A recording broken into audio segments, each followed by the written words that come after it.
ingin membedah Islam itu sebagai ilmu pengetahuan, kita kan harus keluar dari konteks yang menjadi doktrin agama itu sendiri. Nah, di mana posisinya yang bisa kita diskusikan?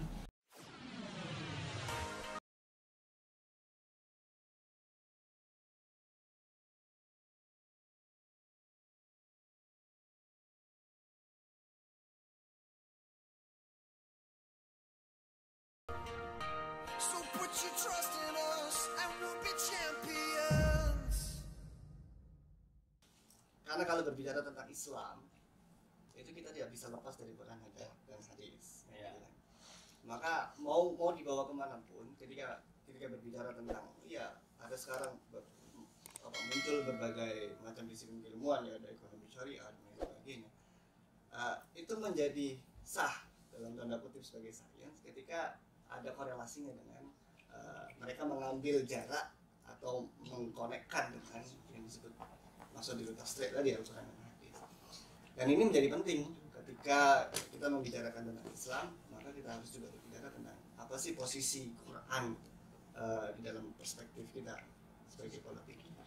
Di sini saya akan memulainya dengan bahwa yang disebut sebagai, tadi saya menyinggung tadi apa yang disampaikan oleh Mas Mahfud, bahwa tafsir sendiri itu muncul sebagai tadi aspek ada dialektika, ada yang normativitas tadi, bahwa sudah selesai Islam itu adalah apa yang terjadi pada masa Nabi itu, yang nanti akan memunculkan Al-Quran dan memunculkan hadis. Itu sudah final, itu sudah normatif sebagaimana yang dikatakan. Akan tetapi Quran atau yang ada pada masa Nabi ini ada dialektika.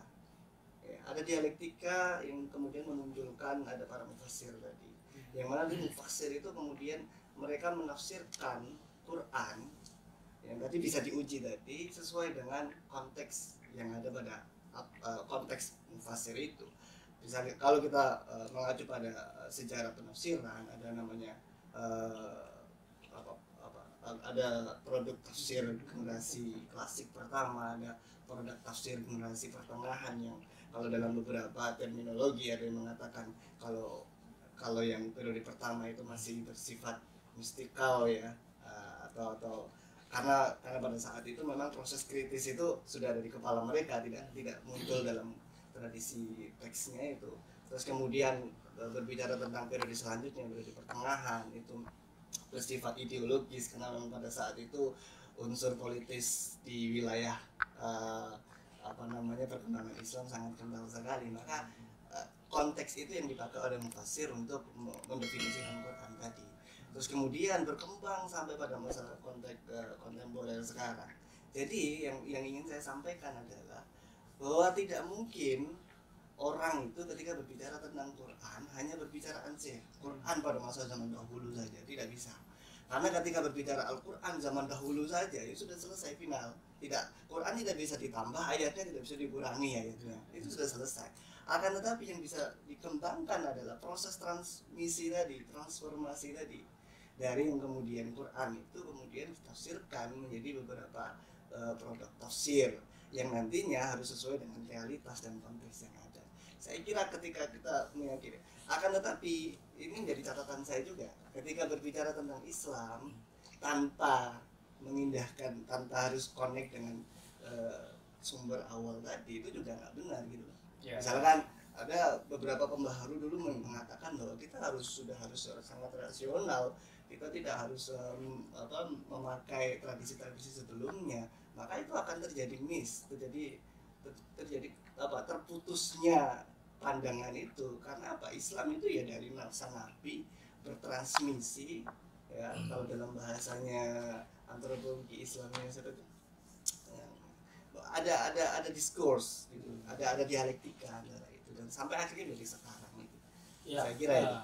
Tadi menarik ya terkait dengan ada fakta realitas gitu ya dalam ketika kita membicarakan Al-Quran. Tapi ada suatu hal yang saya pikir perlu kita diskusikan lagi, yang tadi yang dibilang bahwa ketika kita berbicara tentang Islam sebagai ilmu pengetahuan, tentu kan landasannya itu kan Islam itu sudah menjadi agama dogma, gitu ya. Tetapi apakah dengan dogma itu kita masih bisa mengutak-atik kira-kira hal yang sakral tadi? Kira-kira hal ini dalam hal ini wahyu, gitu kan? Sedangkan kalau dalam tradisinya Barat, kira-kira begitu, dalam hal filsafat itu mereka selalu menggunakan rasionalitas dan menanggalkan wahyu. Bahkan mereka tidak kenal dengan wahyu. Makanya mereka orang-orang orientalis itu dengan bahasa lain yang menyerang aspek. Bagaimana tanggapan Mas Ijil ya? Ya, diskusinya semakin menarik. Saya coba menanggapi apa yang bisa saya tanggapi itu. Dari apa yang disampaikan Mas Mahfud tadi ada yang kalau menarik. salah bukunya kan filsafat hukum di Indonesia gitu ya. Nah, itu saya ingin tahu juga. Apa namanya? Itu nanti edisi sendiri aja. Oh gitu. Nah, Edisi tentang khusus. laku interpretasi misalnya dalam hermeneutika lah, karena kita berbicara tentang teks gitu kan. Hermeneutika teks dalam hal ini Al-Quran misalnya memang tidak bisa sama persis diperlakukan sama sebagaimana hermeneutika Barat. Karena apa? Karena tadi kita dalam tanda kutip beragama itu kan memiliki semacam kesadaran terberi untuk menerima satu kebenaran satu keyakinan yang kita anggap benar, bahwasanya itu tidak akan pernah berubah. Nah, keyakinan yang dianggap benar dan tidak akan pernah berubah itu yang disebut dengan at-tawabud dalam konteks keagamaan. Nah, lantas bagaimana kita bisa mendekati teks yang sakral ya kan, dengan fenomena keagamaan yang sangat plural, kan gitu. Nah, yang harus kita bedakan terlebih dahulu dengan hermeneutika Barat barangkali, kalau di sana kan posisinya tetap sama, autor, reader sama teks. Ya. Nah, dalam kajian hermeneutika khususnya dalam konteks keilmuan Islam itu harus membedakan antara niat pengarang sama maksud pengarang. Mengetahui niat pengarang dalam hal ini sumber wahyu, berarti kan zat Gusti Allah, itu mustahil. Tapi mengetahui maksud-maksudnya itu tidak mustahil. Kalau di awal tadi diposisikan Al-Quran dan hadis sebagai mashadirut tasyri', karena proses ijtihadnya itu adalah tidak mengetahui niat pengarang tapi mengetahui maksud-maksud pengarang, maka dalam konteks perkembangan ilmunya ada maqasid syariah. Itu yang pertama. Kemudian yang kedua, tentang penafsiran misalnya, kita dalam hermeneutika Al-Quran tidak lantas menyentuh teks itu sendiri, tapi kita membaca atau yang kita kritisi itu adalah hasil penafsiran para penafsir terdahulu. Itu nanti mungkin bisa dikritisi oleh Mas Mahbub. Artinya apa? Karena kita melacak dari melacak identitas autor itu kan tidak mungkin secara utuh. Sementara Nabi sendiri itu merupakan passive transmitter, hanya diberi ya. Bukan beliau yang ngarang loh ya. Kan serem kalau beliau yang ngarang. Beliau passive transmitter. Ini berhenti ya ketika disampaikan kepada sahabat dan para sahabat memahami. Kemudian yang ingin saya tanggapi lagi adalah tentang normativitas. Itu menarik. Karena norma sama normativitas itu kan Suatu hal yang berbeda. satu hal yang berbeda. Makna yang berbeda. Ya kata begitu. yang berbeda. Ya, norma dan normativitas itu tentu berbeda. Tapi yang menarik adalah ketika kita bisa menjadikan norma menjadi normativitas, itu menarik. Jadi Imam Syafi'i dalam risalah itu begini. Dalam konsep hukum gitu ya. Nanti hukum ini bisa kita jabarkan dalam konteks keilmuan apapun karena kaidah usul fikih kan kaidah yang ijma'. Jadi kullu manuzil bi muslim fa fihi hukmun lazim. Segala sesuatu yang dihadapi umat muslim itu tidak akan pernah tanpa hukum. Apapun konteks hukumnya atau yang menjadi objek hukum. Nah, dari sini kita bisa mengetahui bahwasanya peradaban Islam atau memandang Islam sebagai ilmu pengetahuan berdasarkan peradaban teksnya, kalau pakai bahasa Nasr Hamid, itu kalau kita jeli memetakan kemudian berupaya mengembangkannya, itu tidak ada yang salah sebenarnya dengan peradaban teks. Yang menjadi masalah seperti yang dikatakan Mas Mahbub, teks atau peradaban teks atau bahkan dalam tanda kutip fikih adalah teks itu sendiri. Itu kan penafsiran yang terlalu simplifikatif. Seperti itu Mas Yusuf. Saya ingin peranggapan lagi dari Pak Dokter ini terkait dengan normativitas dan historisitas. Saya pikir tadi belum ada disentuh terlalu mendalam. Karena ini berkembang juga kan di Sunan Kalijaga terkait dengan pemikirannya Ami Abdullah ya kan, yang menjadi pakam di universitas. Dan pada faktanya hari ini belum sampai mampu terimplementasi dengan baik. Kira-kira seperti itu. Ada masalah apa di sana kira-kira? Itu yang pertama, Pak. Kira-kira itu. Ada masalah apa? Kalau apa namanya? Bukan lebih loh kita semua nih. Ya, itu yang pertama, Pak. Yang tanggapan. Yang kedua, kan kalau tidak salah yang saya pahami, Pak Amin out the box tuh, menanggalkan sesuatu hal yang dalam hal ini misalnya ulumuddin itu sudah selesai lah kira-kira. Nah, kita sudah lompatan ke dirosat, kira-kira begitu. Nah, tanggapan Pak Mahbub itu gimana kira-kira?